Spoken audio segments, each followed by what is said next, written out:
This is the second of 3 tutorials focused on requirements.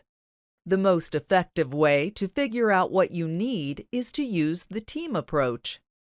The team approach is important because, if properly composed, you will have the critical knowledge, skills, and abilities providing input into the requirements documentation. When building a team, your initial considerations should focus on exactly which skills and experience are needed.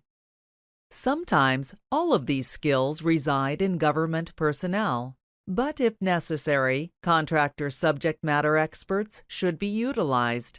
However, it is critical that the government avoids, neutralizes, or mitigates significant potential conflicts of interest before awarding contracts for such services. From the beginning, you should establish the parameters, guidelines, and principles that will govern the team. Project management disciplines are key to success. You should set realistic goals, hold regular meetings with concise agendas, provide regular status reports, maintain an issue tracking log, and establish a project timeline. The team approach requires multiple acquisition disciplines. The leader of the team is the program or project manager, or PM. This is an individual from the operations or technical community who is responsible for successfully leading the acquisition team from requirement determination to completion of the project. A critical member of the team is the contracting officer, or KO. They are responsible for understanding the requirements and developing the best-suited acquisition strategy to successfully obtain the required results. Depending upon the size, scope, and complexity of the requirement, a representative from the organization's CIO's office may join the team to ensure IT governance strategies and policies are adhered to. Another key team member may be the contracting officer's representative, or CORE. This is an individual from the technical community responsible for observing and documenting contractor performance in accordance with the Quality Assurance Surveillance Plan, or QASP. Rounding out your team should be representatives from the end user, small business, budget, and legal communities.